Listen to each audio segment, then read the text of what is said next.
Nucleophilic strength. तो दो rule सबसे ज्यादा काम आएंगे, stronger the base stronger will the nucleophile, और down the growth nucleophilic strength बढ़ती है। ठीक है, अब हम लोग सॉल्वेंट का डिस्कशन जल्दी से कर लेते हैं। सॉल्वेंट, ठीक है, सॉल्वेंट का क्लासिफिकेशन क्या हो जाएगा, non polar solvent, non polar solvent और पोलर सॉल्वेंट। पोलर सॉल्वेंट, ठीक है, सॉल्वेंट के क्लासिफिकेशन से बस एक दो हम लोग को कंक्लूजन ड्रॉ करना है, उसको लास्ट में समझा जाएगा, लेकिन पहले एक बार देख लिया जाए। तो non polar solvent for example, ठीक है, CH2 कार्बन डाइसल्फाइड या CCl4 या अगेन CH2Cl2। हालांकि CH2Cl2 स्लाइटली पोलर सॉल्वेंट होता है, फिर भी इसी कैटेगरी में आता है। इसके अलावा बेंजीन भी हो सकता है नॉन पोलर सॉल्वेंट, N-हेक्सेन हो सकता है, साइक्लोहेक्सेन हो सकता है। ये सभी क्या है, नॉन पोलर सॉल्वेंट और खूब इस्तेमाल होते हैं। पोलर सॉल्वेंट की दो कैटेगरी होती है, पोलर प्रोटिक और दूसरा होता है पोलर एप्रोटिक।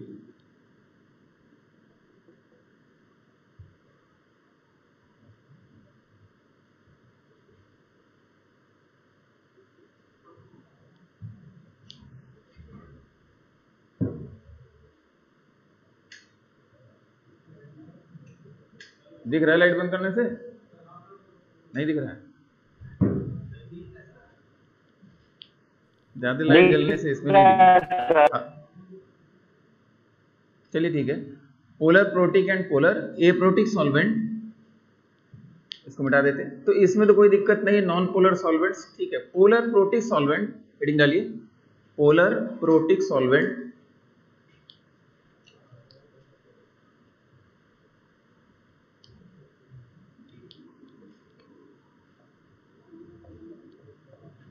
इसमें लिख लीजिए, when hydrogen is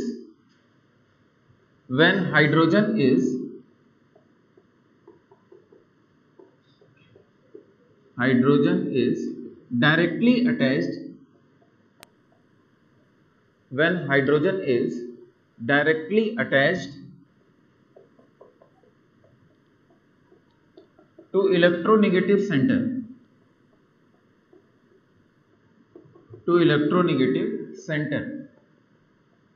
when hydrogen is directly attached to electronegative center, for example H2O, ठीक है, H2O में हाइड्रोजन क्या है, डायरेक्टली इलेक्ट्रोनेगेटिव सेंटर से जुड़ा हुआ है, और C2H5OH है alcohol, ROH alcohol,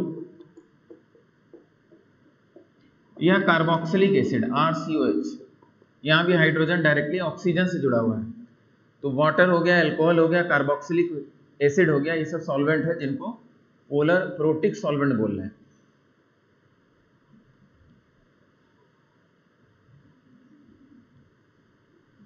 polar aprotic,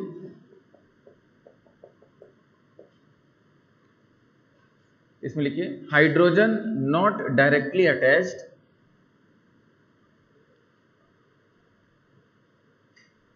hydrogen not directly attached to electronegative center, hydrogen not directly attached to electronegative center। जैसे इसकी एग्जांपल देखिए, CH3C डबल बॉन्ड CH3, इसमें पोलैरिटी तो दिख रही है, ठीक है, कार्बोनिल में पोलैरिटी है, एसीटोन की अगर बात किया जाए, लेकिन हाइड्रोजन डायरेक्टली इलेक्ट्रोनेगेटिव सेंटर से नहीं जुड़ा हुआ है, कार्बन से जुड़ा हुआ है, तो इसको क्या बोलेंगे, पोलर एप्रोटिक सॉल्वेंट।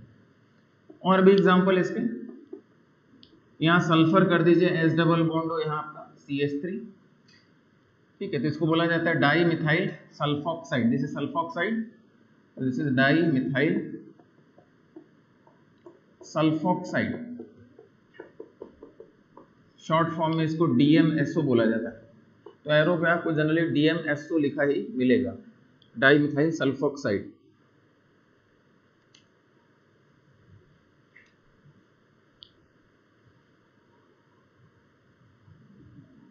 और भी example, HC double bond to N, यहाँ CH3 CH3,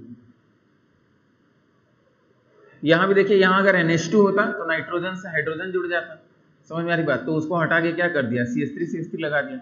इसका नाम हो जाता है di methyl, common name di methyl और फॉर्मामाइड। ठीक है, जैसे HCOH फॉर्मिक एसिड होता है, तो ये आपका यहाँ H है तो डाई मिथाइल फॉर्मामाइड, और शॉर्ट फॉर्म में इसको DMF बोला जाता है। एरो पे आपको DMF लिखा हुआ दिखेगा, डाई मिथाइल फॉर्मामाइड।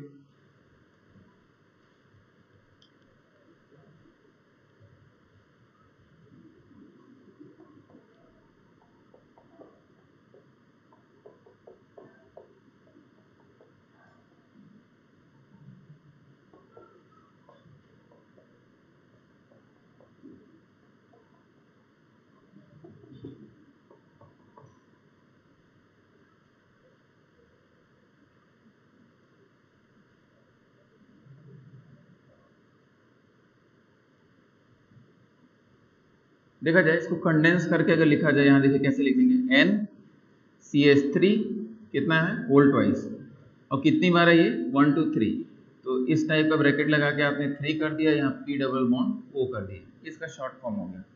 ठीक है, CH3 whole twice N whole thrice P double bond O।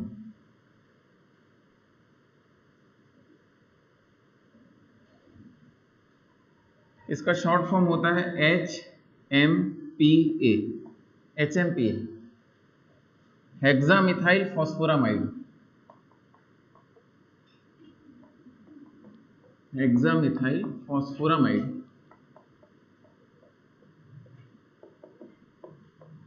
Hexamethyl phosphoramide HMPA।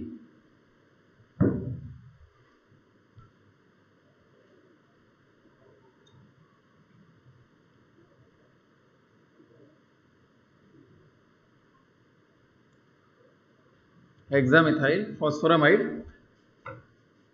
अब देखिए इसमें याद क्या करना है आपको,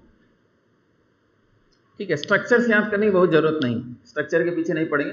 हाँ, एरो पे अगर शॉर्ट फॉर्म में DMF लिखा हुआ है, DMSO लिखा हुआ है या HMPA लिखा हुआ है, तो ये समझ जाएंगे it is polar aprotic solvent. बस इतना ही मतलब है, स्ट्रक्चर से कोई लेना देना नहीं। हाँ, एक स्ट्रक्चर याद रखिएगा विच इज डाईमिथाइल सल्फोक्साइड, क्योंकि इसके रिएक्शंस भी देखने हैं। ठीक है, तो डाईमिथाइल सल्फोक्साइड याद रहना चाहिए।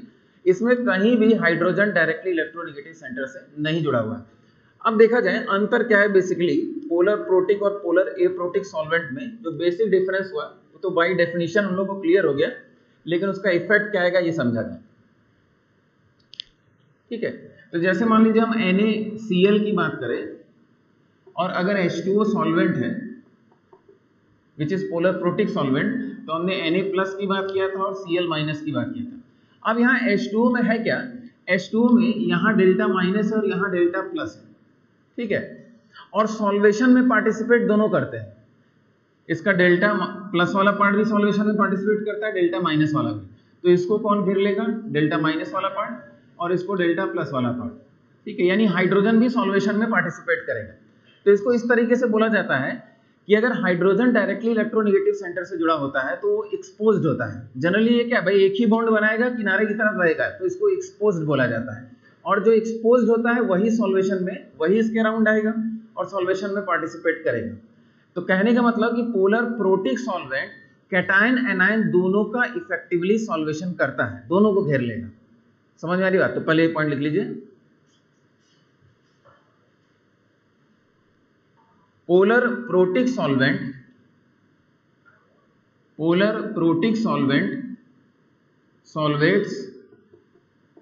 सॉल्वेट्स बोथ कैटायन एंड एनायन। यहां एनायन से कहने का मतलब ऑब्लिक करके न्यूक्लियोफाइल की बात करना चाह रहे हैं। ठीक है, ये कैटायन और एनायन मतलब न्यूक्लियोफाइल, यानी न्यूक्लियोफाइल को सॉल्वेट करने की कैपेसिटी किसकी है, पोलर प्रोटिक सॉल्वेंट, उसको घेर लेगा। ठीक है, लेकिन अगर मान लीजिए आप पोलर एप्रोटिक सॉल्वेंट की बात करें, इसको ध्यान से समझिएगा, CH3S डबल बॉन्ड हो, ये आपका CH3 हो गया, this is polar aprotic solvent. ठीक है, यहां डेल्टा माइनस तो यहां है और ये बाहर निकला हुआ है, इस मॉलिक्यूल से क्या है, ये बाहर है, ये एक्सपोज्ड पार्ट है, ये पेरिफेरी पे है, किनारे की तरफ है, एक्सपोज्ड पार्ट है। लेकिन डेल्टा प्लस किस पे आ रहा है, सल्फर पे आ रहा है। हाइड्रोजन से कोई लेना देना नहीं है, क्यों, क्योंकि वो इलेक्ट्रोनेगेटिव सेंटर से जुड़ा नहीं हुआ है, उस पर सफिशिएंट डेल्टा प्लस चार्ज नहीं है। तो ये किसको सॉल्वेट करेगा, तो कैटायन को सॉल्वेट करेगा। इसको करना है सॉल्वेट किसको, एनायन को, एनायन को गिरना है, लेकिन ये गिरने की कैपेसिटी नहीं रखता है, क्यों, क्योंकि एक्सपोज्ड नहीं है, ठीक है, एक्सपोज्ड नहीं है, क्यों, क्योंकि देखिए R1 ग्रुप हो गया, ये R2 ग्रुप हो गया, ये इसको क्या हुए हैं, घिरे हुए हैं, और ये अंदर का साइट हो गया। तो ये जाके किसी भी एनायन के बगल में उसको सॉल्वेट इफेक्टिव इंटरेक्शन उसके साथ नहीं करने जा रहा है। तो इसका मतलब ये तो सॉल्वेशन में पार्टिसिपेट करेगा, जो डेल्टा प्लस वाला पोर्शन है will not participate in solvation, ठीक है, because it is not exposed, ठीक है, लिख लीजिए, will not participate in solvation as it is not exposed, as it is not exposed,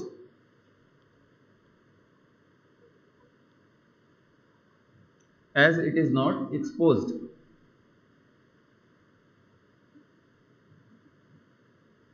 इसका मतलब फाइनली क्या कंक्लूजन हुआ कि पोलर एप्रोटिक सॉल्वेंट एनायन यानी न्यूक्लियोफाइल से मतलब नहीं रखता है, it do not solvate nucleophile, ठीक है, इट ओनली सॉल्वेट्स कैटायंस, ठीक है। इस बात को लिख लेते हैं। फाइनल जो हमारा स्टेटमेंट हुआ, polar aprotic solvent, polar aprotic solvent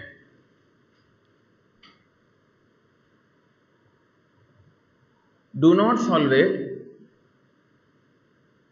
not solvate anion oblique nucleophile effectively, anion oblique nucleophile effectively, ठीक है। तो मेरे ख्याल से जो फाइनल कंक्लूजन ये हुआ आपके लिए क्या, कि पोलर प्रोटिक सॉल्वेंट एनायन को सॉल्वेट करता है, कैटायन एनायन दोनों को घेर लेगा, जबकि पोलर एप्रोटिक सॉल्वेंट सिर्फ कैटायन को सॉल्वेट करेगा। एनायन जो कि हम लोग डील कर रहे हैं किससे अभी, न्यूक्लियोफाइल, न्यूक्लियोफाइल से कोई लेना देना इसका नहीं, ठीक है। तो इसका मतलब अगर हम बोले आपसे कि OH माइनस आपके पास है ऑब्लिक H2O लिखा हुआ है, और OH माइनस ऑब्लिक लिखा हुआ है DMSO डाइमिथाइल सल्फोक्साइड, तो फर्स्ट और सेकंड में OH माइनस कहाँ ज्यादा फ्री है, सेकंड वाले में। भाई फर्स्ट वाले में तो H2O सॉल्वेट करके घेर रहा है उसको, उसकी मोबिलिटी को क्या कर रहा है, डिक्रीज कर रहा है, लेकिन सेकंड वाले में उसकी मोबिलिटी क्या है, वेरी हाई है, सॉल्वेंट से कोई लेना देना नहीं है, वो सॉल्वेट नहीं कर सकता। समझ में आ रही बात। तो इसका मतलब OH माइनस की न्यूक्लियोफिलिक स्ट्रेंथ यहाँ क्या होगी, ज्यादा होगी, काफी ज्यादा होगी इसके कंपैरिजन में। समझ में आ रही बात, ठीक है। तो बस यही कंक्लूजन है, बाकी आप नाम स्ट्रक्चर याद रखिए नहीं रखिए उससे कोई मतलब नहीं, ठीक है। चलिए आगे बढ़ा जाए, ठीक है। ये सब पॉइंट आगे आएंगे जब रिएक्शंस पढ़ेंगे, ठीक है। तो अभी सॉल्वेंट का जनरल क्लासिफिकेशन और पोलर एप्रोटिक न्यूक्लियोफाइल से कोई मतलब नहीं रखता है।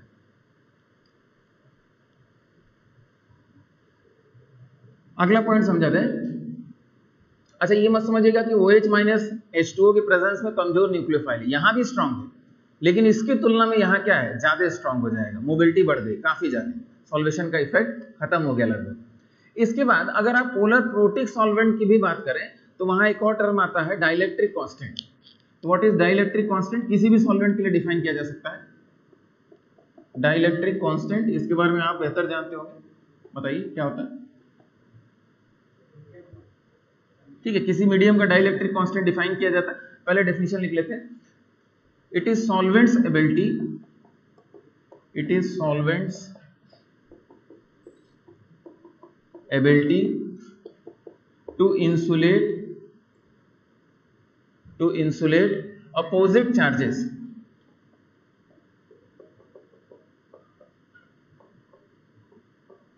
it is solvent's ability to insulate opposite charges, it is solvent's ability to insulate opposite charges।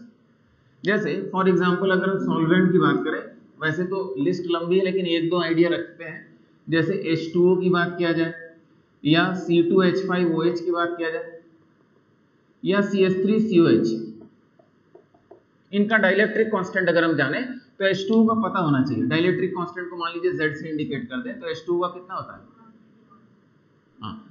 Approximately 81 या 80.4 या वेरिएबल होता है थोड़ा बहुत वैल्यूज, तो 80.4 हमें 80 लिख दिया, ठीक है। तो इसका डाइलेक्ट्रिक कांस्टेंट सबसे ज्यादा 80 होता है। C2H5OH का अप्रोक्सीमेटली 24 के आसपास और इसका डाइलेक्ट्रिक कांस्टेंट 6 के आसपास होता है।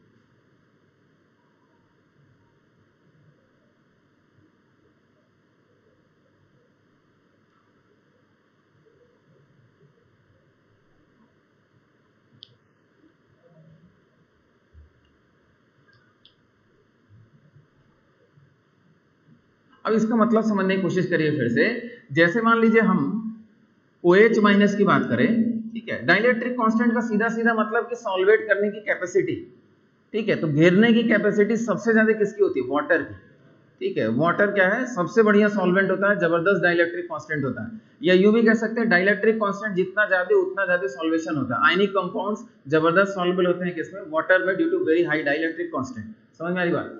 तो इसका मतलब जैसे OH माइनस ऑब्लिक हम क्या लिख दें, H2O लिख दें, फिर से समझिए बात को, और OH माइनस ऑब्लिक C2H5OH, तो इसको कहा जाता है अल्कली डिसॉल्व्ड इन वाटर, और ये क्या है, अल्कली डिसॉल्व्ड इन अल्कोहल।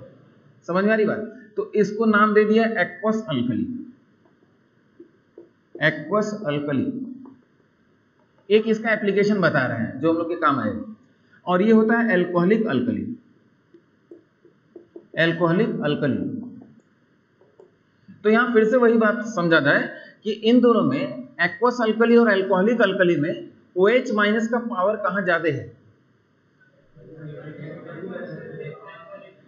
एल्कोहलिक में, क्योंकि एल्कोहलिक में C2H5OH बहुत ज्यादा इसका सॉल्वेशन नहीं करेगा, इसको फ्री रखेगा। तो इस मीडियम में क्या है, ये बहुत स्ट्रॉन्ग बेस और बहुत स्ट्रॉन्ग न्यूक्लियोफाइल की तरह बिहेव करता है। तो इसको ड्रास्टिक कंडीशन माना जाता है। रिएक्शन के लिए क्या है, ड्रास्टिक कंडीशन, इसका पावर बहुत ज्यादा है, ठीक है। इसमें लगभग मॉडरेट पावर या थोड़ा स्ट्रॉन्ग पावर कह सकते हैं, क्योंकि OH माइनस का यहाँ सॉल्वेशन वाटर बहुत ज्यादा करता है। समझ में आ रही बात, ठीक है।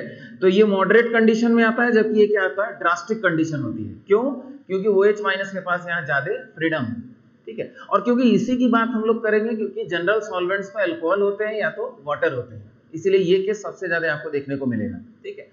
तो इसको हम बोलेंगे this is drastic condition, drastic condition of reaction. कौन सा रिएक्शन होगा, क्या होगा, वो सब आगे डिस्कस किया जाएगा, ठीक है। और ये एक moderate condition, moderate condition, drastic condition है, मॉडरेट कंडीशन। तो same OH minus solvent change कर देंगे तो उसका बिहेवियर भी चेंज होगा, ठीक है। तो पोलर प्रोटिक में भी डाइलेक्ट्रिक कांस्टेंट के आधार पर डिफरेंशिएशन होने जा रहा है, ठीक है। बताइए, कार्बोक्सिलिक एसिड, अच्छा OH माइनस यहाँ कर देंगे तो OH माइनस यहाँ से H प्लस एक्सट्रैक्ट कर लेगा, ये कहना चाह रहे हैं, ठीक है। तो यहाँ सॉल्वेंट नहीं रखेंगे, ठीक है, यहाँ ऑब्लिक OH माइनस नहीं रखेंगे, कोई और न्यूक्लियोफाइल होगा जो यहाँ से H प्लस एक्सट्रैक्ट ना कर सके। समझ में आ रही बात। वो तो ऑब्वियस ही बात है, यहाँ OH माइनस रखेंगे तो इसका H प्लस ये एक्सट्रैक्ट करने की कैपेसिटी रखता है, ठीक है। तो इसलिए हमने एग्जाम्पल क्या लिया, ये जनरल एग्जाम्पल है जिनकी बात किया जाएगा। ये भी सॉल्वेंट होगा, कुछ जगहों पे आएगा, ठीक है। अच्छा, फिर से फाइनली समझने की कोशिश करिए। तो डाइलेक्ट्रिक कांस्टेंट का रोल समझ में आया कि ये दोनों कंडीशन में क्या है, डिफरेंस है। यहाँ OH माइनस का पावर क्या है, बहुत ज्यादा होता है, इसीलिए इसको ड्रास्टिक कंडीशन बोलते हैं, ठीक है। अच्छा, एक और बात लास्ट में, H2O और D2O में किसका डाइलेक्ट्रिक कांस्टेंट ज्यादा होता है? ये अगेन हाइड्रोजन चैप्टर का क्वेश्चन हो गया, लेकिन आना चाहिए आप लोगों को। H2O और D2O में डाइलेक्ट्रिक कांस्टेंट किसका ज्यादा होता है?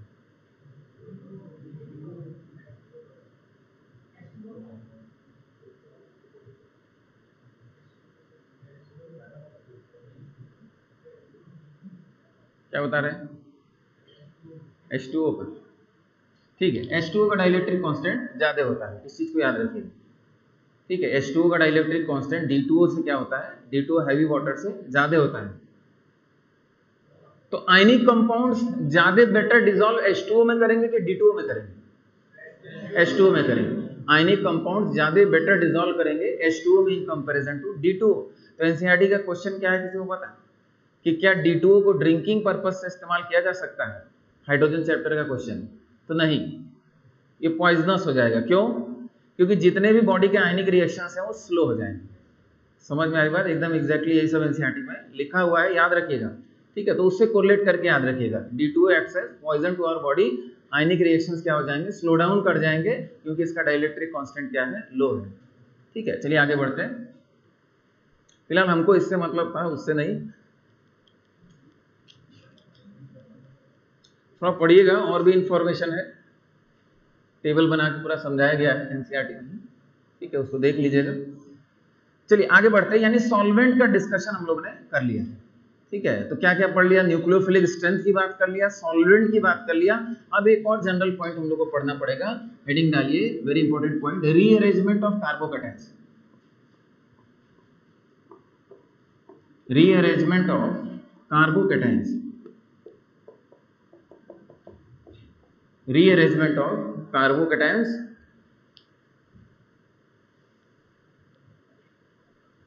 जब रिएक्शन इंटरमीडिएट्स की बात आती है, रिएक्शन इंटरमीडिएट्स, तो रिएक्शन इंटरमीडिएट्स में हमने क्या बताया था, कार्बोकैटायन होते हैं, कार्बोनायन होते हैं, फ्री रेडिकल्स होते हैं, समझ में आ रही बात। लेकिन मैक्सिमम केस में आप डील करेंगे किससे, कार्बोकैटायन, कार्बोकैटायन से ही डील करेंगे, मैक्सिमम जगह यही बनने जा रहा है, ठीक है।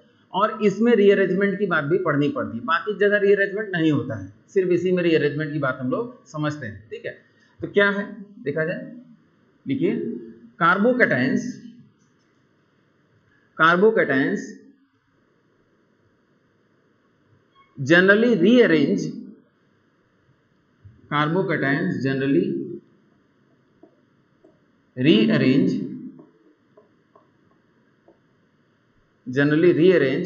to a more stable carbocation, to a more stable carbocation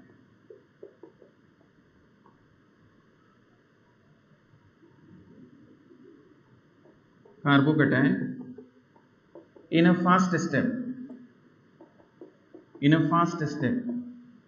Carbocations generally rearrange to a more stable carbocation in a fast step. समझ में आ रही बात, ठीक है। अब इसी चीज को हम लोग को सीखना है क्लास भर में कि भाई इसका क्या मतलब है। अच्छा, केमिस्ट्री में हमेशा जनरली लगा रहता है, ठीक है, generally rearrange to a more stable carbocation in a fast step. आगे कुछ ऐसे रिएक्शंस भी पढ़ाएंगे जिसमें ये रीअरेंजमेंट स्लोएस्ट होता है, रेट डिटरमाइनिंग होता है, लेकिन वो एक दो रिएक्शन हो, ठीक है। मेजॉरिटी ऑफ केसेस में फास्ट स्टेप ही होगा, ठीक है। मोर स्टेबल में रीअरेंज करता है, इसके भी एक्सेप्शन आपको मिलेंगे, लेस स्टेबल में भी रीअरेंज कर सकता है, ठीक है। तो वो सारी बातें हैं, लेकिन हम लोग क्या करेंगे, कंफ्यूज हुए बिना इस लाइन को हमेशा याद रखेंगे। अगला पॉइंट लिखिए, rearrangement generally takes place, rearrangement generally takes place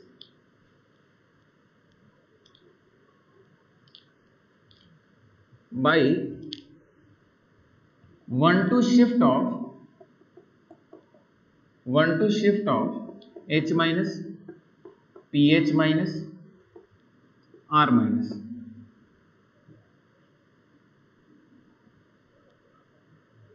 One to shift of H minus, pH minus, R minus, ठीक है। अब एक एग्जांपल से हम समझाते हैं, फिर ये चीज समझ में आएगी। H minus, pH minus and R minus, इनका शिफ्टिंग होता है और 1 टू शिफ्टिंग होता है। ये क्या है, फॉर एग्जांपल, जैसे अगर हम एक कार्बोकैटायन बनाए CH3 CH2 CH2 प्लस, ठीक है, ये कार्बोकैटायन है। तो ये आपका बेसिकली क्या है, 1 डिग्री कार्बोकैटायन है। आप रिएक्शन करा रहे हैं और बीच में ऐसा कार्बोकैटायन बन गया, ठीक है। तो ये कार्बोकैटायन को अगर मौका मिलेगा तुरंत फास्ट स्टेप में रीअरेंज कर जाएगा to a more stable carbocation. तो कैसे देखा जाए, तो यहाँ ये रीअरेंजमेंट करने जा रहा है, ये मान लीजिए फर्स्ट पोजीशन बोल दिया हमने, ये सेकंड, अगल बगल, 1 2 मतलब अगल बगल, इसके जस्ट बगल वाले कार्बन पे ये हाइड्रोजन हमने ऐसे बना दिया, ठीक है। और यहाँ से आप इसको H माइनस के रूप में तोड़ लीजिए, ठीक है, H माइनस, तो यहाँ माइनस आ जाएगा, H माइनस, इलेक्ट्रॉन क्लाउड इधर शिफ्ट कर गया तो यहाँ क्या आ जाएगा, प्लस आ जाएगा, और इस H माइनस को हमने यहाँ जोड़ दिया, तो फाइनली हमको क्या मिलेगा, तो ये तो CH3 हो जाएगा और पॉजिटिव चार्ज यहाँ आ जाएगा।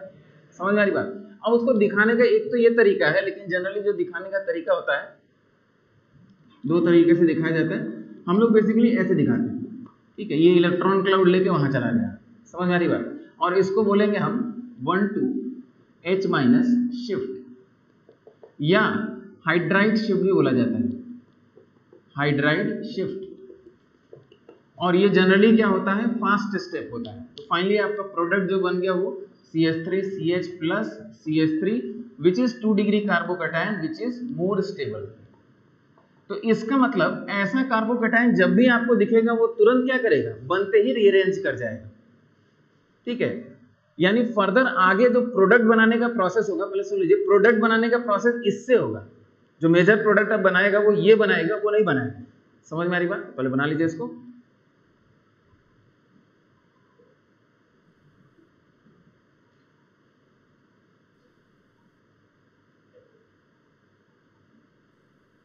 सर राइट साइड में ब्राइटनेस बहुत ज्यादा है। वही तो इन लोगों को दिख नहीं रहा है। नहीं, ये कैसे बंद होगा, ऊपर वाला कुछ तो बंद करना पड़ेगा। चलिए, क्या बंद हुआ, अब ठीक है, कुछ ठीक हुआ नहीं?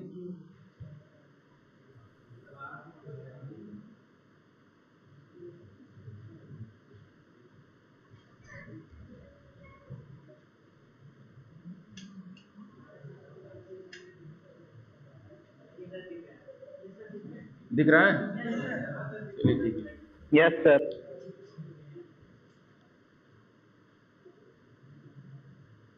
अभी वो लाइट परेशान कर रही है। चलिए ठीक है, आप लोग एडजस्ट करिए। ऐसे दिख तो नहीं रहा अभी भी ठीक से, पूरा अंधेरा कर देंगे तो कहाँ जाए। रुक जाइए 1 मिनट, हमको वो लाइट बंद करनी है बीच वाली और इसको चालू करना है।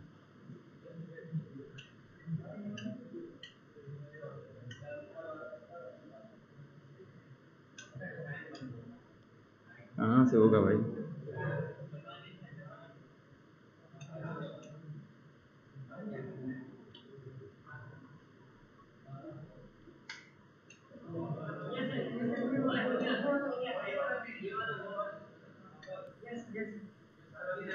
उससे नहीं, वो वाला बंद करना, बीच वाला।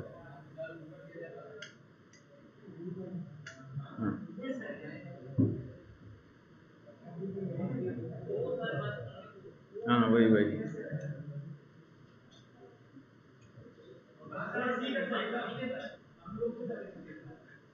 धीरे धीरे पूरा ही अंधेरा कर देते।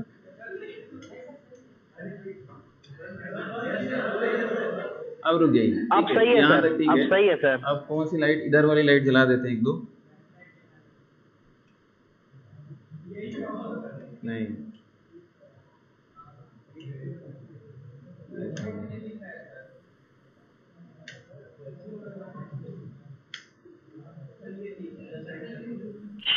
बोर्ड दिख रहा है? Yes sir. सबसे बढ़िया दिखता है जब एक लाइट बस जलाइए, ठीक है, तो कैमरे में बहुत बढ़िया जाता है उधर। चलिए देखा जाए कहाँ तक पहुंचे थे हम लोग। मोर स्टेबल कार्बोकैटायन में रीअरेंज किया, ठीक है। अभी ध्यान से सुनिए, अभी काफी कुछ इसमें आपको सीखना है। तो एक तो तरीका हो गया कि यहाँ से H- उठा के यहाँ जोड़ दिया, ठीक है, यही तरीका फॉलो भी करना है, कोई दिक्कत नहीं। फिर क्वेश्चन ये उठता है कि यहाँ से H- निकला तो क्या सोल्यूशन में H- मिलता है? तो इसका आंसर है नहीं, H- जैसा कोई स्पीशीज सोल्यूशन में नहीं मिलता है, ठीक है। क्यों? H- अपने आप में हाईली अनस्टेबल है, वेरी स्ट्रॉन्ग बेस है। क्यों?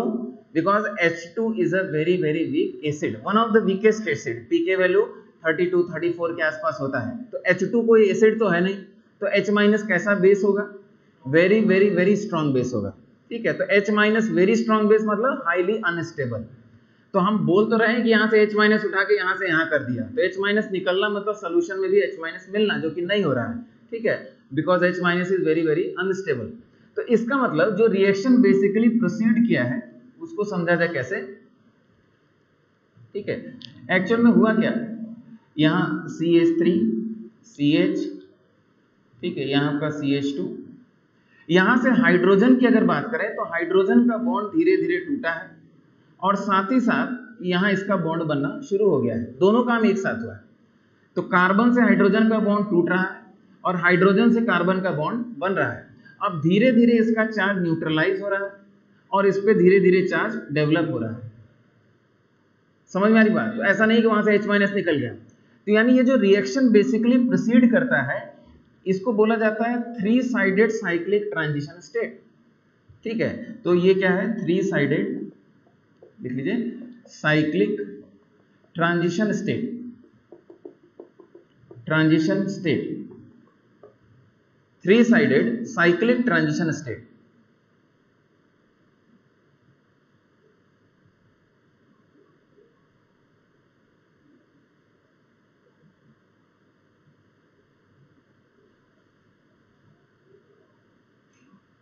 Three sided cyclic transition state.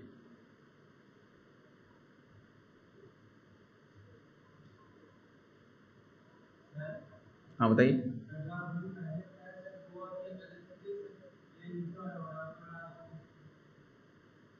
ये जो बताएं, देखिए होता ये है, दिखाने का तरीका ये है।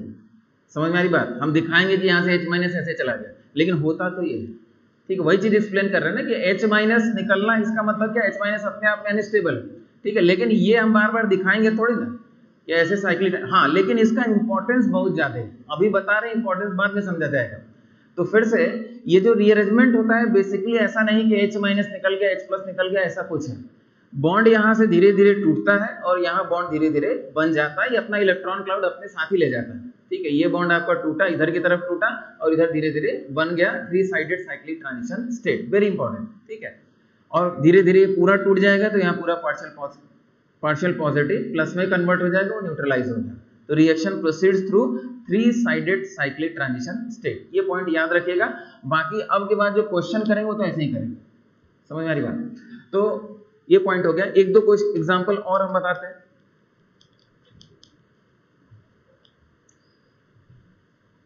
ठीक है, अच्छा, एग्जांपल बताने से पहले इसी ग्रुप को अगर हम ऐसे ओपन करके लिखें, H यहाँ आपका CH3, या एक और एग्जांपल देखिए, यहाँ आपका CH3, तो फिर इस एग्जांपल पे आते हैं, यहाँ आपका CH2+, ये हमारे पास एक कार्बोकैटायन है। दूसरा एग्जांपल, जैसे इसको कंडेंस करके लिखना हो तो हम क्या लिखेंगे? CH3 whole thrice C CH2+, और आपका काम क्या होगा? आप इसको ओपन करेंगे। कोई पूछे कि इस कार्बोकैटायन में रीअरेंजमेंट होगा तो आप पहले क्या करेंगे? ओपन करके लिख लिया। फिर आपने कहा कि ये तो 1 डिग्री कार्बोकैटायन है और इसमें क्या चांस दिख रहा है कि बगल से अगर शिफ्टिंग हो जाए, तो बगल से शिफ्टिंग की बात करें तो यहाँ हाइड्रोजन नहीं दिख रहा है, CH3 दिख रहा है, तो आप CH3- का शिफ्ट करेंगे। ठीक है, इस बॉन्ड को किधर तोड़ेंगे? कार्बन की तरफ, और इसको ले जाके जोड़ दिया। दिखाने का तरीका चाहे ऊपर से दिखाई चाहे नीचे से, सपोज हम ऐसे दिखा दी। समझ में आ रही बात? ये आपका स्ट्रक्चर बन गया और फाइनली किस में कन्वर्ट हो जाएगा? तो फिर से CH3- यहाँ से उठा के यहाँ जोड़ देना, मतलब फाइनली बना क्या? तो CH3C यहाँ प्लस CH3, और बताइए यहाँ आपका CH2, फिर आपका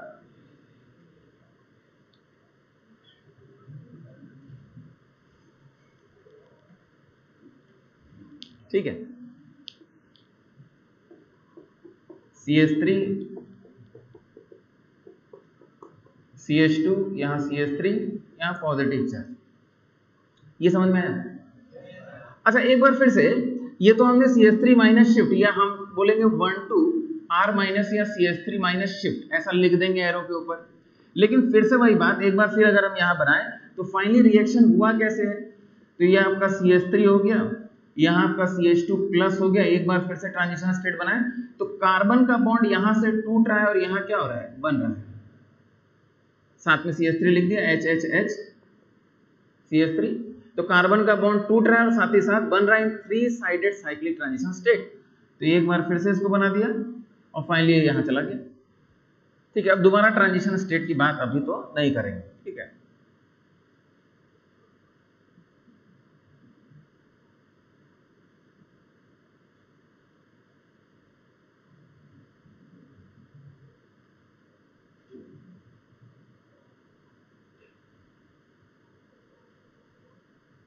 ठीक है, तो तुरंत क्या हो गया? ये 1 डिग्री कार्बोकैटायन किस में चला गया?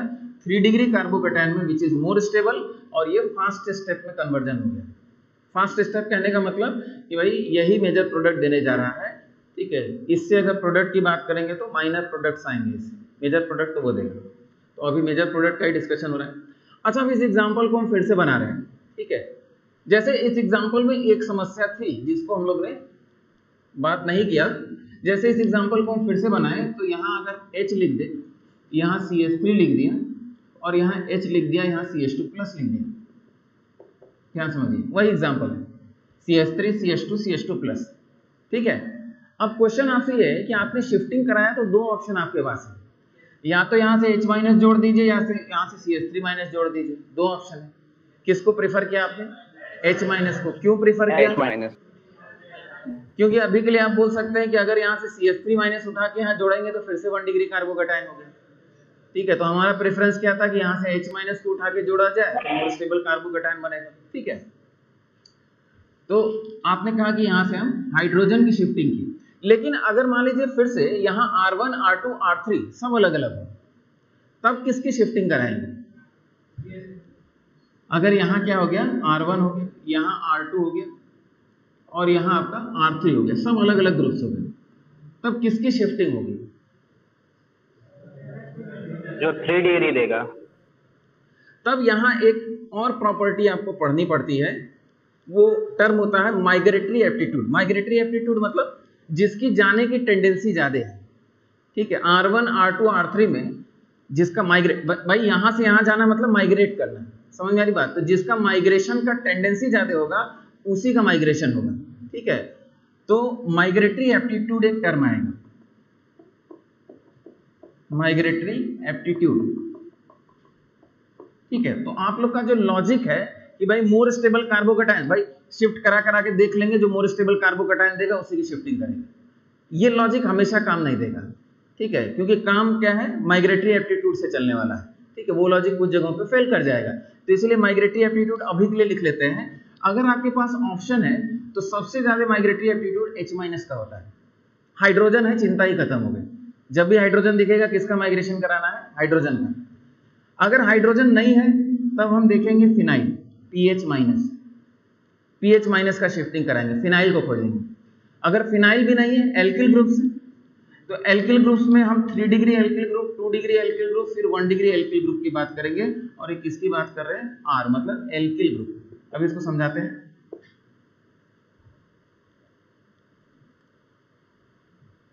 मतलब यहाँ R1 R2 R3 डिफरेंट अगर है तो सबसे पहला चॉइस किसका होगा? हाइड्रोजन। और मेजॉरिटी ऑफ केसेस में आपको हाइड्रोजन मिल जाएगा, समझ में आ रही बात? हाइड्रोजन नहीं है तब किसको खोजेंगे?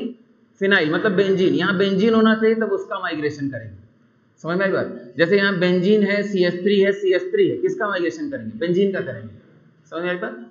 और अगर बेंजीन नहीं, यहाँ R1 R2 R3 alkyl groups है, तब आप डिग्री देखेंगे, डिग्री के अनुसार माइग्रेशन करेंगे। रूल बेसिकली क्या होता है, ठीक है, रूल ये बेसिकली एक्सपेरिमेंटल ऑर्डर है। इसका बेसिस होता है कि जितनी ज्यादा यहाँ निगेटिव चार्ज डेंसिटी होगी, जैसे ये जाने वाला ग्रुप R माइनस जो जा रहा है, ठीक है, उसमें जितना ज्यादा निगेटिव चार्ज डेंसिटी होगा उतना फास्ट वो माइग्रेट करता है। तो एक्सपेरिमेंटल ऑर्डर आता है कि H माइनस की माइग्रेटरी एप्टीट्यूड सबसे ज्यादा होती है, इलेक्ट्रॉन डेंसिटी सबसे ज्यादा उसमें मानी जाती है, समझ में आ रही बात? तो यहाँ जो एक्सपेरिमेंटल ऑर्डर का बेसिस है वो क्या है, लिख लीजिए, अभी के लिए लिख लीजिए, इसका फर्दर एक्सप्लेनेशन अभी नहीं होगा। More is the negative charge density, more is the negative charge density, more is the negative charge density, more will be migratory aptitude, migratory aptitude, more is the negative charge density, more will be the migratory aptitude। अब इनके बीच negative charge density कैसे calculate किया? Experimental facts, समझ में आ रही बात? तो उसको फर्दर एक्सप्लेन नहीं करेंगे। हाँ, ये सीरीज और बढ़ेगी तब और एक्सप्लेनेशन सामने आएंगे, तो अभी नहीं होने वाला है, ठीक है। तो हाइड्राइड, फिर उसके बाद फिनाइल का शिफ्टिंग होता है, फिर 3 degree 2 degree 1 degree alkyl groups. अच्छा, 3 degree 2 degree 1 degree alkyl groups के लिए एक एग्जाम्पल यहाँ लिखते हैं, तब आपको ये पॉइंट समझ में आ जाएगा। जैसे यहाँ मान लीजिए हमने CH2 CH3 कर दिया, यहाँ आपका CH3 हो गया, यहाँ आपका CH3 हो गया और यहाँ आपका CH2 प्लस। तुरंत आपने देखा कि ये क्या है? 1 डिग्री कार्बोकैटायन। अभी तक आपका कॉमन लॉजिक भी लग जाएगा, जो आप कह रहे थे कि आपके पास दो ऑप्शन, CH3 माइनस शिफ्ट करा दे कि ये पूरा ग्रुप उठा के यहाँ रख दे। तो आप कहेंगे इस ग्रुप को उठा के यहाँ रख देंगे तो जो कार्बोकैटायन बनेगा वो ज्यादा स्टेबल होगा, ज्यादा अल्फा हाइड्रोजन होगा, तो यहाँ लॉजिक भी फिट बैठ जा रहा है। समझ में आ रही बात, जो आपका लॉजिक है, ठीक है। लेकिन हम कहेंगे कि उस लॉजिक पे अभी उतना काम नहीं करिए। आपका स्ट्रेट बात क्या है कि यहाँ CH3 है और यहाँ ये कार्बन जो है, इस कार्बन की डिग्री क्या है, ये 2 डिग्री है, 2 कार्बन से जुड़ा हुआ है, और ये CH3 एडिशनल कौन सा इफेक्ट लगा रहा है, प्लस आई इफेक्ट। तो प्लस आई से यहाँ इलेक्ट्रॉन डेंसिटी क्या कर रहा है, बढ़ा रहा है, और इलेक्ट्रॉन डेंसिटी बढ़ेगी तो माइग्रेट करने की टेंडेंसी बढ़ जाती है, ठीक है। बस यही लॉजिक है, समझ में आ रही बात। तो माइग्रेशन किसका हुआ, इसका हुआ, क्योंकि ये 2 डिग्री है और ये क्या है, 1 डिग्री, ठीक है। और आपका प्रोडक्ट बन गया। तो 1 to ET माइनस शिफ्ट या इथाइल शिफ्ट ऐसा लिख सकते हैं, 1 to इथाइल शिफ्ट, तो आपका प्रोडक्ट बन गया CH3 CH2 CH2 CH3, ठीक है। तो ये एक इंपॉर्टेंट एग्जांपल होगा हम लोग के लिए।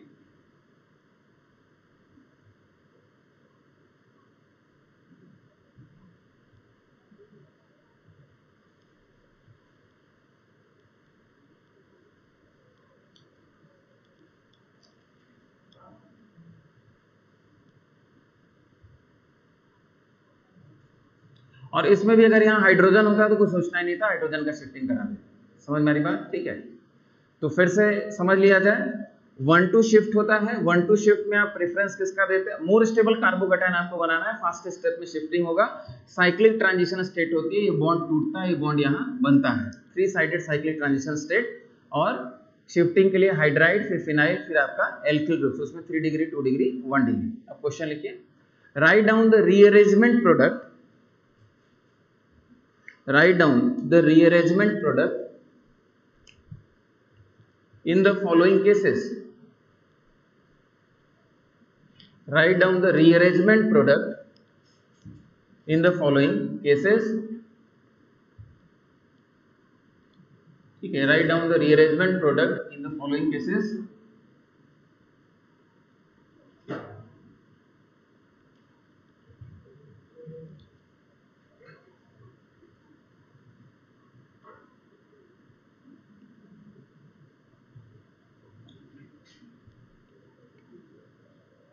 भाई बातचीत नहीं करिए।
देखा जाए आसान एग्जांपल, तो ये आपका 1 डिग्री कार्बोकैटायन है और इसके जस्ट बगल में देखिए, तो आपको यहाँ क्या मिल जाएगा, हाइड्रोजन मिल गया, ठीक है। हाइड्रोजन मिल गया तो कोई टेंशन नहीं है, यहाँ से हाइड्राइड शिफ्ट करा दिया आपने, तो 1 to शिफ्ट लिख दिया या 1 to हाइड्राइड शिफ्ट लिख दिया और आपका 3 डिग्री कार्बोकैटायन बन जाएगा। ये आपका 3 डिग्री कार्बोकैटायन, ठीक है। तो इसमें कोई समस्या नहीं है। यहाँ देखा जाए तो यहाँ भी हाइड्राइड शिफ्ट ही होगा, यहाँ से हाइड्रोजन हाइड्राइड शिफ्ट कर दिया, 1 to shift C6H5 CH plus CH3, ठीक है।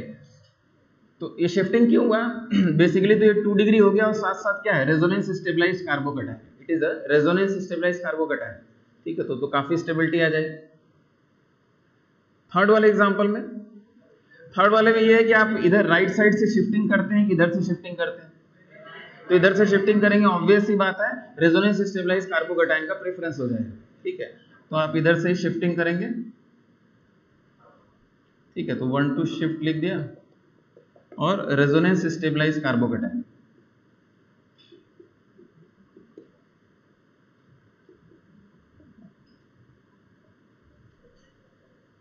ठीक है, हाइड्रोजन वगैरह फिल कर लीजिएगा। तो आपका 1,2 हाइड्राइड शिफ्ट।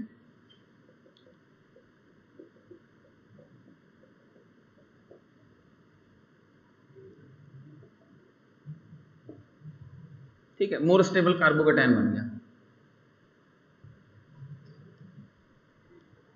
और देखा जाए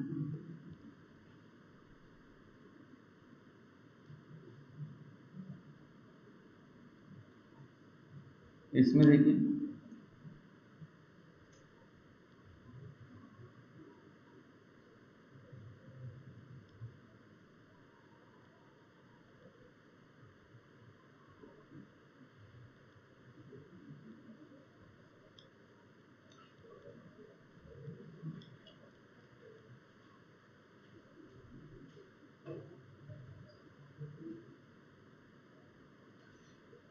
अच्छा, अब यहाँ देखा जाए हाइड्रोजन का ऑप्शन यहाँ भी है, इसको अगर हम ठीक है फर्स्ट पोजीशन बोल दें, और हाइड्रोजन का ऑप्शन यहाँ भी है, इसको अगर हम सेकंड पोजीशन बोल दें, तो कहाँ से शिफ्टिंग होगा? सेकंड वाले से होगा।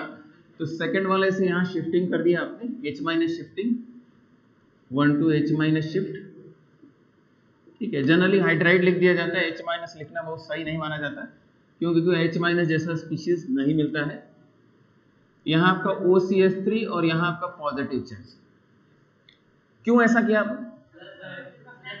बिल्कुल सही बात, प्लस आर या रेजोनेंस हो गया, बैक बॉन्डिंग हो गई, ये भी बोल सकते हैं। ये आपका लोन पेयर है और बगल में क्या है? वैकेंट ऑर्बिटल है, तो आपने रेजोनेंस बना दिया और काफी बढ़िया रेजोनेंस होगा। क्यों?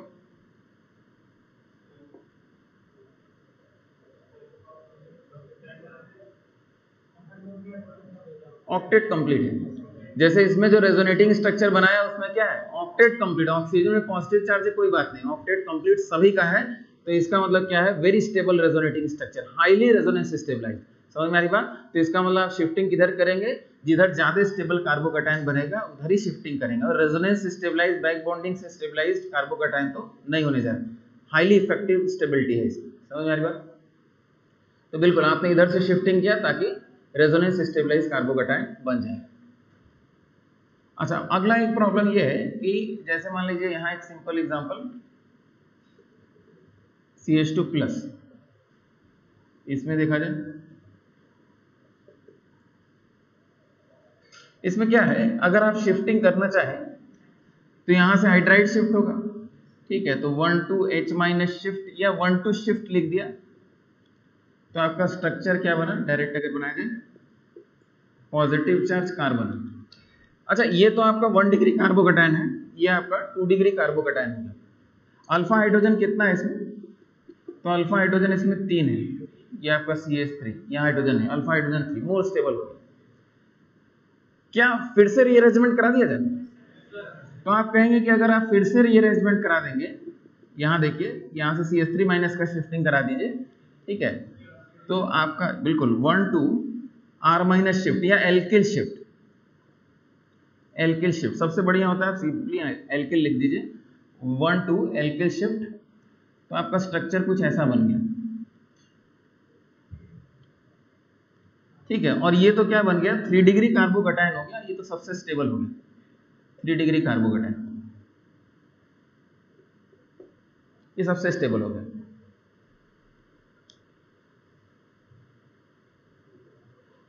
इस क्वेश्चन में हम आपसे ये पूछना चाह रहे हैं, इसको कर लीजिए जल्दी से, कि क्या 2 बार शिफ्टिंग, 3 बार शिफ्टिंग, 4 बार शिफ्टिंग की जाती है? उसकी क्या कंडीशन होगी? तो शिफ्टिंग आप तभी कर सकते हैं जब इससे ज्यादा स्टेबल ये हो, फिर उससे ज्यादा स्टेबल अगला वाला, उससे ज्यादा स्टेबल अगला वाला हो, मतलब सक्सेसिव कार्बोकैटायन ज्यादा स्टेबल हो। जैसे आप ये नहीं कर सकते थे, ध्यान समझिएगा, कि इससे कम स्टेबल ये है लेकिन ये बहुत ज्यादा स्टेबल है, ऐसा नहीं, बीच में अनस्टेबल नहीं आना चाहिए। ये पॉइंट समझ में आया? अगले एग्जांपल समझ में आ जाएगा। लेकिन सक्सेसिव शिफ्टिंग तभी होती है, मल्टीपल शिफ्टिंग तभी होती है जब सक्सेसिव आगे बनने वाले कार्बोकैटायन मोर स्टेबल होंगे पीछे वाले से। ये पॉइंट मेरे ख्याल से आपको क्लियर हो। अच्छा, एक चीज और, जैसे कोई कहे कि सर यहाँ से डायरेक्ट CH3 आप उठा के यहाँ कर दिए होते, यहाँ से CH3 माइनस शिफ्ट यहाँ कर देते, तो उसके लिए आपको पता है कि 1-2 शिफ्टिंग ही होती है, 3 साइडेड साइक्लिक ट्रांजिशन स्टेट यहाँ से नहीं बनने जा रहा, ठीक है। तो यहाँ से यहाँ वो प्रोसेस तो रहेगा, ठीक है। तो ये भी क्लियर रहिएगा कि यहाँ से नहीं उठा के ऐसे तो आसानी लग रहा है कहीं से कर दीजिए, नहीं, 3 साइडेड साइक्लिक ट्रांजिशन स्टेट। तो एक पॉइंट लिख लीजिएगा, multiple shift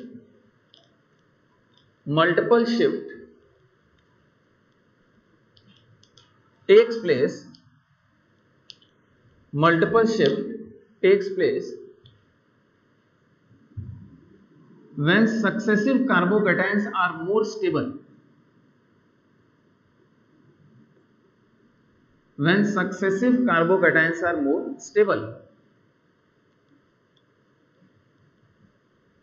Multiple shift takes place when successive carbocations are more stable. जैसे ये एक एग्जांपल आपके लिए है, ठीक है। हाइड्रोजन वगैरह आप भर लीजिएगा या नहीं भी भरेंगे तो अंडरस्टूड है। देखा जाए इसमें आपने शिफ्टिंग कराया तो 1-2 शिफ्ट तो हो गया, 1-2 हाइड्राइड शिफ्ट, क्या बन गया स्ट्रक्चर,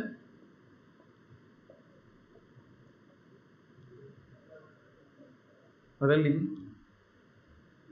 देखा जाए पॉजिटिव ये हो गया, इसके बाद फिर से शिफ्टिंग कराया जाए तो आपका स्ट्रक्चर क्या बन गया, यहाँ पॉजिटिव। सर कैमरा बंद हो गया, सर कैमरा बंद हो गया। हाँ बस 1 मिनट रुक जाइए,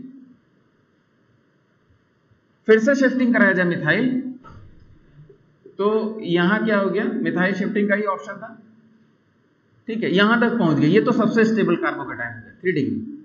लेकिन समस्या क्या, समस्या ये है कि यहाँ अल्फा हाइड्रोजन आपका 2 है, ये 1 डिग्री कार्बोकैटायन, यहाँ आपका अल्फा हाइड्रोजन कितना है 5 कैलकुलेट करना आना चाहिए, ये आपका 2 डिग्री हो गया। यहाँ ये 2 डिग्री है, अल्फा हाइड्रोजन कितना है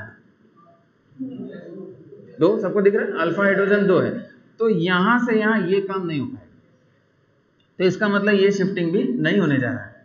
क्या आप कहें सर बीच में अनस्टेबल लेकिन बाद में बहुत स्टेबल है, नहीं ये सर, ठीक है। तो बीच में अनस्टेबल नहीं बनना चाहिए, ठीक है। तो वही चीज़ हमने बताई, यानी ये कहाँ तक रुक जाएगा, बस यहीं तक, ये आपका रीअरेंजमेंट का कार्बोकैटायन है। ऐसे एग्जाम्पल मिलेंगे आपको, प्रैक्टिकली ऐसे एग्जाम्पल देखने को मिलेंगे, ऐसा कार्बोकैटायन बनेगा और एक ही बार शिफ्टिंग कराएंगे। तो successive carbocation should be more stable, तो इसीलिए हम लोग मल्टीपल शिफ्ट तभी करा पाएंगे, ठीक है। तो इसका रीअरेंजमेंट का प्रोडक्ट फाइनली यही है।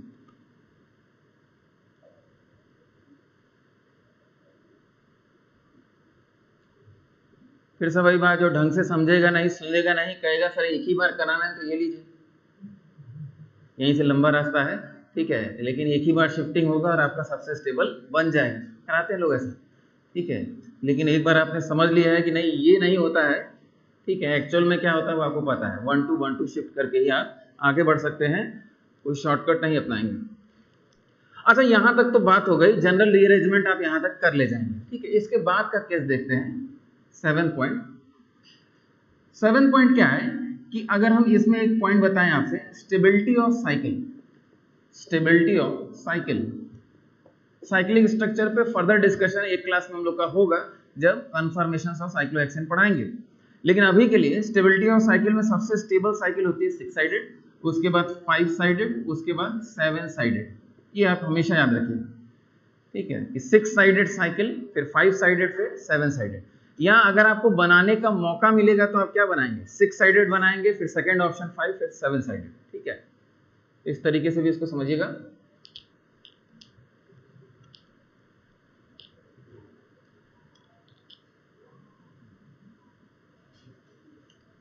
सेवेंथ में ही हम एग्जाम्पल लिखने जा रहे हैं। देखिए पहले ये एग्जाम्पल समझ लीजिए, 7th में ही है। जैसे अगर मान लीजिए हम इस टाइप का एग्जाम्पल बनाएं, यहाँ आपका CH2+, ध्यान समझिएगा, ठीक है, और कहें कि भाई इसका रीअरेंजमेंट कराइए, तो रीअरेंजमेंट कराइए तो आपके पास पहला ऑप्शन क्या, आप कहेंगे सर यहाँ हाइड्रोजन है, ये देखिए हाइड्राइड से किस में चला गया, ये 3 डिग्री, समझ में आ रही बात, स्टेबल हो गया, बिल्कुल नो डाउट स्टेबल हो गया, ठीक है। लेकिन एक चीज याद रखिएगा, जब भी छोटे साइड की साइकिल के जस्ट बाहर पॉजिटिव चार्ज हो, क्या हमने बोला, छोटे साइड की साइकिल के जस्ट बाहर वाले कार्बन पे पॉजिटिव चार्ज हो तो रिंग एक्सपेंशन किया जाता है, और रिंग एक्सपेंशन से क्या आती है, स्टेबिलिटी आती है, समझ में आ रही बात। तो यहाँ बेसिकली हम करने क्या जा रहे हैं, अच्छा इसको ऐसे समझने की कोशिश करिए, ये आपका R1 है, ये आपका R2 है, और ये क्या है, हाइड्रोजन है, समझ आ रही बात? तो हम हाइड्राइड शिफ्ट को अभी प्रेफरेंस नहीं देने जा रहे हैं। क्या हो सकता है हाइड्राइड शिफ्ट? हाँ हो सकता है, ठीक है, लेकिन उससे जो बनेगा कार्बोकैटायन उसको हम मेजर प्रोडक्ट के लिए कंसिडर नहीं करने जा रहे हैं, माइनर प्रोडक्ट ही वो देने जा रहे हैं, ठीक है। हम क्या करने जा रहे हैं, इस R1 और R2 फिलहाल तो सेम है दोनों, लेकिन R1 और R2 की शिफ्टिंग वहां करना चाहते हैं। कैसे होगा? तो इसको शिफ्ट करने का तरीका ये है कि आप इस बॉन्ड को इधर तोड़ दीजिए, जैसे करते थे R- शिफ्ट, ठीक है, और इसको यहां जोड़ दीजिए। अब क्योंकि ये साइकिल है तो ये साइकिल क्या हो जाएगी, और बढ़ जाएगी। समझ आई बात? भाई इसको इधर से तोड़ा, इधर जोड़ दिया, ठीक है, तो फाइनली तो एक और साइकिल बन गई और वो बड़ी हो गई। अब देखा जाए इसमें नंबरिंग किया जाता है। नंबरिंग करने का तरीका क्या होता है, जिसको जिससे जोड़ रहे हैं उसको अंतिम नंबर दिया जाता है। मतलब अगर हम इसको 1 कहें तो ये 2 कहेंगे, ये 3, ये 4, ये आपका 5, और किसको किससे जोड़ रहे हैं, 1 को 5 से जोड़ दे रहे हैं या 5 को 1 से जोड़ रहे हैं। तो हम ऐसे नहीं घूमेंगे 1 2 3 4 5, नहीं हो पाएगा। समझ में आ रही है? जिसको जिससे जोड़ रहे हैं, चलिए एक दो एग्जांपल और करेंगे समझ में आएगा। अब आप क्या करिए, आराम से 5 साइडेड साइक्लिक स्ट्रक्चर बनाइए और नंबरिंग कर दीजिए 1 2 3 4 5, और देखेंगे आप 2 पे क्या है, पॉजिटिव चार्ज है, 2 पे पॉजिटिव चार्ज, ये बॉन्ड इधर टूटा है तो इस पे क्या आएगा, पॉजिटिव चार्ज आएगा। तो ये आपका फाइनल कार्बोकैटायन बन गया, और इससे हुआ क्या, रिंग एक्सपेंशन। तो इसको हम लिखेंगे एरो के ऊपर रिंग एक्सपेंशन, और ring expansion is basically 1 to shift, 1 to shift। फिर से इस बात को समझिए, रिंग एक्सपेंशन को क्यों 1 to shift कह रहे हैं, ये वही रीअरेंजमेंट है जो आपने अभी पढ़ा, हाँ, लेकिन क्योंकि ये साइकिल है इसीलिए यहां जुड़ गया तो रिंग बड़ी दिख रही है, ये एल्किल ग्रुप का ही शिफ्ट है, तो it is basically 1 to shift। समझ में आ रही बात? ठीक है, 1 to shift, कोई पूछे कि ये 1 to shift की कैटेगरी में, हाँ 1 to shift ही है, लेकिन रिंग एक्सपेंशन तो पहले तो इसको बना लीजिए।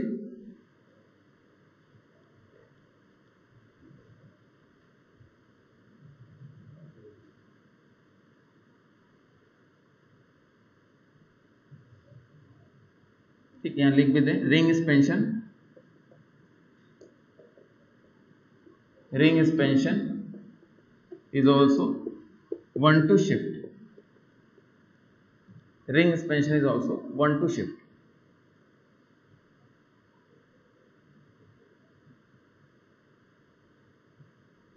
एक बार फिर से हम पूरे स्टेटमेंट को रिपीट कर दें, कैसे आप समझेंगे कि रिंग एक्सपेंशन कराना है।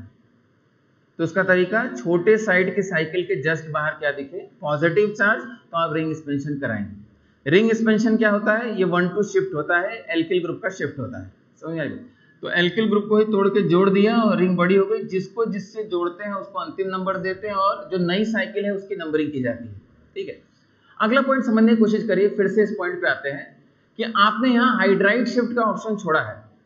क्या हो सकता है हाइड्राइड शिफ्ट? हाँ हो सकता है हाइड्राइड शिफ्ट। हाइड्राइड शिफ्ट की अगर बात करें तो हाइड्राइड शिफ्ट अगर कराते तो हमको क्या मिलता, हमको इस टाइप का कार्बोकैटायन मिल जाता, लेकिन मेजर प्रोडक्ट वो देगा, मेजर प्रोडक्ट ये नहीं देगा। दूसरा पॉइंट समझने की कोशिश करिए, आप कह सकते हैं कि सर इसको शिफ्ट कराए होते तब तो ये 3 डिग्री कार्बोकैटायन मिलता, और वो तो क्या है 2 डिग्री कार्बोकैटायन है, तो इधर क्यों नहीं जा रहे हैं। तो हम आपसे फिर वही बात कहेंगे कि उसमें रिंग बड़ी हो गई, और रिंग बड़ी होने से क्या आ रही है, स्टेबिलिटी आ रही है, और उसको प्रेफर किया जाता है एक्सपेरिमेंटली, वही मेजर प्रोडक्ट देता है, इसलिए उसी की बात करें। समझ में? ठीक है, तो 3 डिग्री की तरफ नहीं बढ़े, हम रिंग एक्सपेंशन को प्रेफरेंस दी। लेकिन अगर आपसे सवाल पूछेगा कि भाई सभी टाइप के प्रोडक्ट्स की जब बात करेगा, मेजर माइनर सब बताइए, तब इसको भी कंसिडर कर लेंगे। ठीक है, लेकिन फिलहाल अभी इस पे एकदम ध्यान नहीं देंगे, हम लोग उसी पे ध्यान देंगे क्योंकि मेजर प्रोडक्ट ही पूछना है। समझ आए? एक आध क्वेश्चन में जब पूछेगा तो सारी बात किया जाए, तो इसका मतलब इसकी बात करेंगे। ठीक है, तो इसको हमने, हाँ बताइए।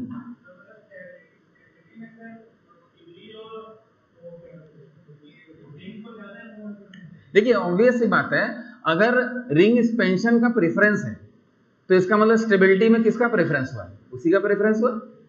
साइकिल बड़ी होना पहली चॉइस है, उसके बाद डिग्री देखेंगे, पहले रिंग स्पेंड कर लेंगे, फिर उसके बाद अल्फा हाइड्रोजन की अभी बात नहीं करेंगे एक्सपेंशन। हाँ, इसके बाद अगर इसमें फर्दर चांस है रीअरेंजमेंट का कि 2 डिग्री से 3 डिग्री में चला जाए रिंग एक्सपेंशन के बाद, तब उसको करेंगे, उसके एग्जांपल भी देंगे। समझ में आ रही बात? तो रिंग एक्सपेंशन पहली प्रायोरिटी है। ठीक, जैसे एक एग्जांपल और करिए। हाँ बताइए, क्या कह रहे हैं, फिर से बोलिए। 2 और 5 पे क्या हो, ठीक है, तो ठीक है होगा, ठीक है, अभी रुक जाइए उसके लिए, ठीक है, अभी रुक जाइए, वो सारे एग्जाम्पल करेंगे, डबल बॉन्ड लगा हुआ, ट्रिपल बॉन्ड लगा हुआ, क्या होगा उसके एग्जाम्पल भी आपको मिलेंगे, लेकिन अभी सारी बातें मत सोचिए, ठीक है, अभी जो सीख रहे हैं उसको हर तरीके से पहले सीख लीजिए, ठीक है, डबल बॉन्ड लगा होगा, यहाँ ऑक्सीजन हो जाएगा, तब क्या करेंगे, ठीक है, सारी बातें होंगी। इसमें देखा जाए सेम प्रोसेस रिपीट करना है। आपने कहा कि 5 कैसे जाना रिंग सस्पेंशन है, फिर से आपने कहा कि 5 साइडेड साइकिल के जस्ट बाहर वाले कार्बन पे क्या है, पॉजिटिव चार्ज है, ठीक है, तो पॉजिटिव चार्ज है तो हम क्या करने जा रहे हैं, अच्छा एक ऑप्शन हमारे पास क्या था कि यहां से हम क्या करते हैं, हाइड्राइड शिफ्ट, वो भी एक पॉसिबिलिटी है, 1 डिग्री किसमें जाएगा, 3 डिग्री में, लेकिन उसको अभी हम कंसिडर नहीं कर रहे हैं, क्यों, क्योंकि प्रायोरिटी हमारी रिंग सस्पेंशन की। तो रिंग सस्पेंशन कैसे कराया जाता है, इस बॉन्ड को इधर तोड़ लिया, अब क्या करेंगे, इसको इससे जोड़ दिया, अब बताइए नंबरिंग करेंगे। आप कह सकते हैं कि सर इसमें नंबरिंग की बहुत जरूरत नहीं, लेकिन करिए, नंबरिंग की हैबिट डेवलप करिए, ठीक है, तो 1 2 3 4 5 6 जिसको जिससे जोड़ रहे हैं उसको अंतिम नंबर दे दिया हमने। अब हम आराम से 6 साइडेड साइक्लिक स्ट्रक्चर बनाएंगे, उसमें नंबरिंग कर देंगे। अब क्या करें, अब हम कहेंगे 2 पे पॉजिटिव चार्ज लगा दिया जाए, 2 पे पॉजिटिव, हालांकि कोई अंतर नहीं है 1 2 3 4 में अभी, ठीक है, लेकिन रिलेटिव पोजीशंस के लिए हमेशा आप नंबरिंग को प्रायोरिटी देंगे।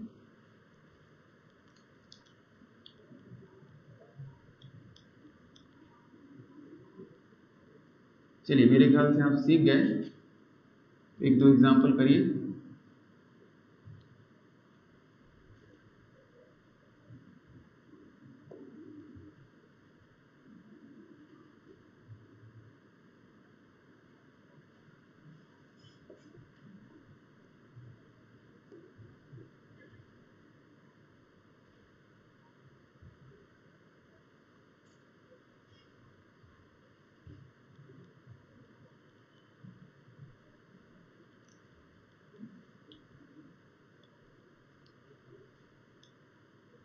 भाई कोशिश करिए क्लास में बातचीत ना करें, ठीक है,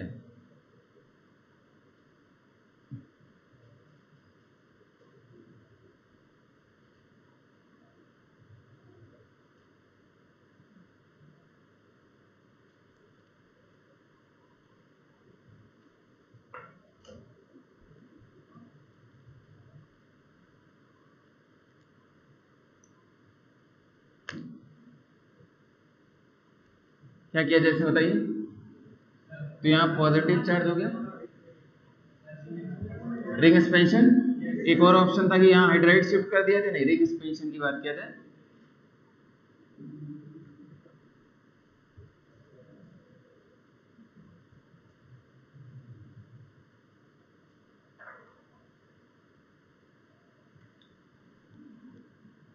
देखिए बहुत सिंपल बात है, बहुत कॉन्फिडेंस के साथ जानिए, ठीक है, बहुत कॉन्फिडेंस के साथ, ये तो हमको आता ही है, ठीक है, 100% जानकारी करने की कोई जरूरत ही नहीं, ठीक है, आपने जो कहा उसको भी बताएंगे, एकदम लास्ट में बताएंगे, ठीक है, या उसको हम हो सकता है छोड़ भी दें, उसकी जरूरत नहीं है, ठीक है, लेकिन आपने कहा है तो जरूर एक एग्जाम्पल उसका दे देंगे, ठीक है, लेकिन ये आपको आना चाहिए, क्योंकि बहुत तेज लड़कों को हमने देखा है कि भाई बेसिक बात उनको नहीं आती, जब बोला जाए तो बेसिक चीज़ों पे वो फंस जाएंगे, लेकिन बात बहुत घुमाने वाली भी करेंगे, भाई एकदम कठिन वाला सवाल लेके आएंगे, लेकिन बेसिक बात उनको नहीं पता, ठीक है, तो एकदम बेसिक चीज़ों पे कंसंट्रेट करिए कि भाई ये आ रहा है हमको, क्योंकि आईटी में एकदम बेसिक चीज़ें ही पूछता है, थोड़ा सा घुमा के।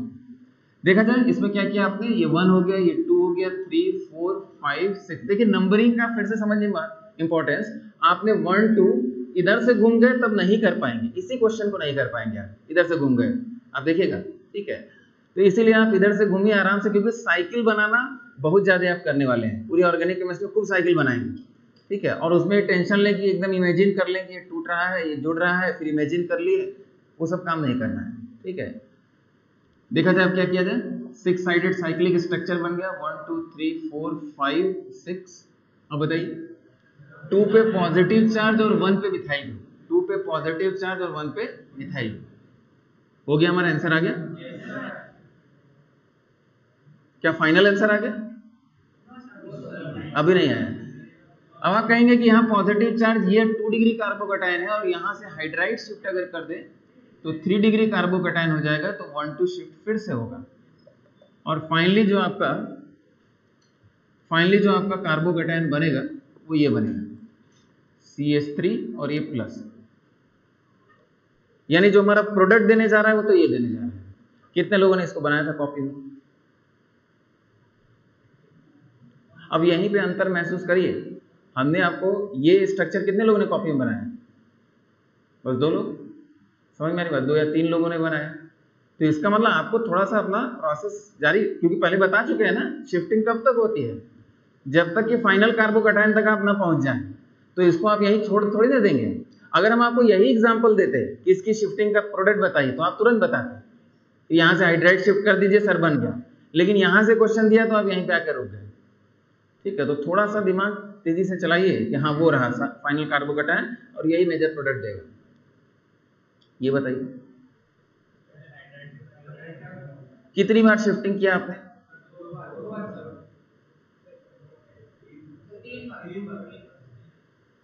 इसको मिटा दें। अच्छा ये सबको आ गया तो इसको मिटा देते।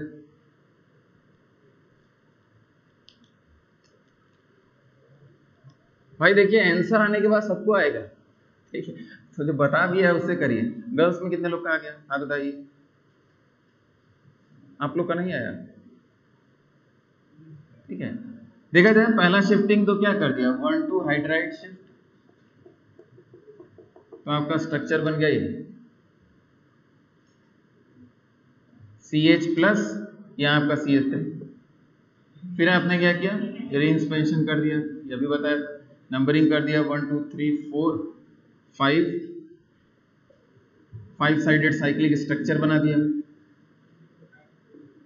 अब बताइए 1 पे क्या हो गया, पॉजिटिव नहीं 2 पे पॉजिटिव चार्ज, 1 पे मिथाइल ग्रुप, 2 पे पॉजिटिव चार्ज, 1 पे मिथाइल ग्रुप।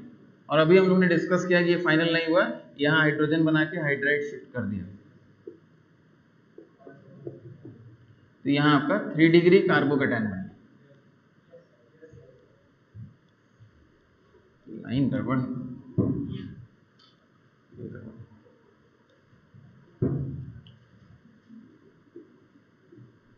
देखा जाए ये आपका 3 डिग्री कार्बोकैटायन हो गया। यहां तक पहुंच गया, सबका आगे, ठीक है। अच्छा फिर से आगे से ध्यान रखिएगा, जब भी आपके सामने ये आएगा प्रोडक्ट वो बनाने जा रहा है, ये इतना आसान नहीं है।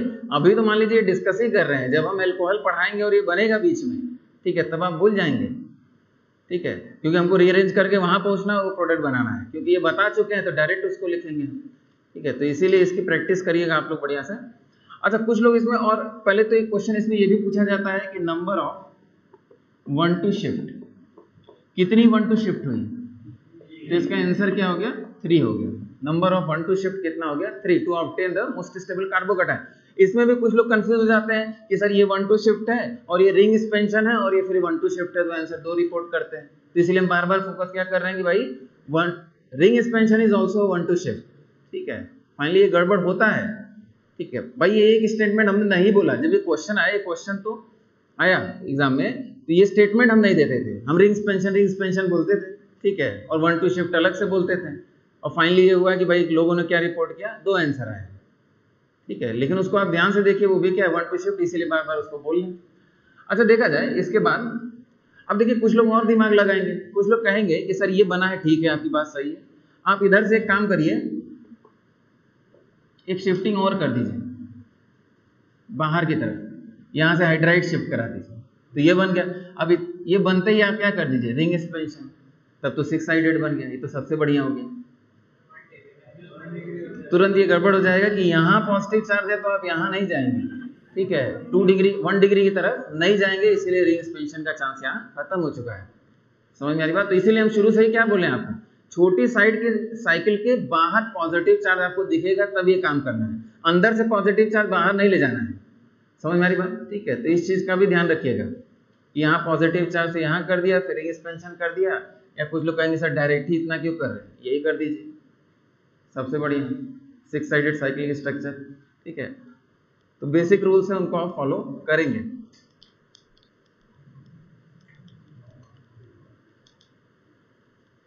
कितना एग्जाम्पल हो गया? 10 हो गया, 11 देखा जाए। अच्छा एक बार फिर से चेक किया जाए आप लोग को, यहाँ पॉजिटिव चार्ज हो गया। अभी रिंग एक्सपेंशन डिस्कस कर रहे थे लेकिन एक क्वेश्चन बीच में, इसको रीअरेंज करिए जल्दी से।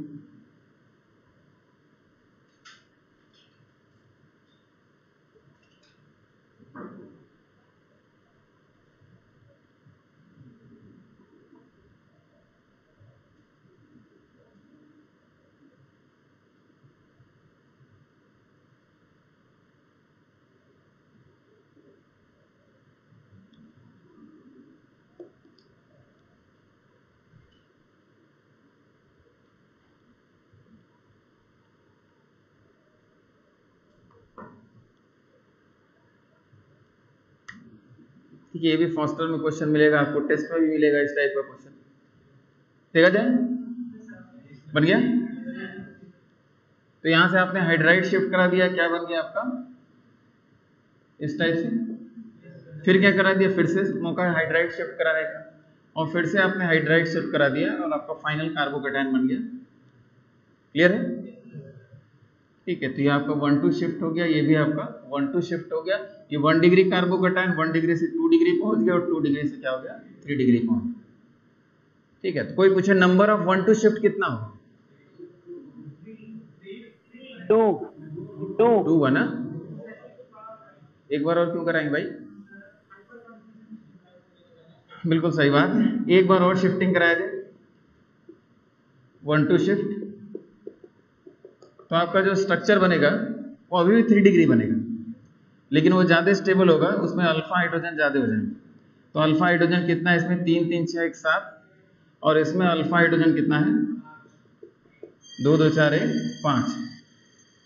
तो इसका मतलब फाइनल आपका आंसर कितना हुआ, ये हुआ। नंबर ऑफ 1 2 शिफ्ट कितनी, 3 हुई, 2 नहीं हुआ। लेकिन इसमें भी मैक्सिमम लोग 2 रिपोर्ट करेंगे। 1 डिग्री 2 में गया, 2 डिग्री 3 में गया, 3 डिग्री तक पहुंच गया तो रुक जाएंगे। कितने लोगों ने यहां तक आंसर रिपोर्ट किया था? फिर वही बात, 3 लोग या 4 लोग।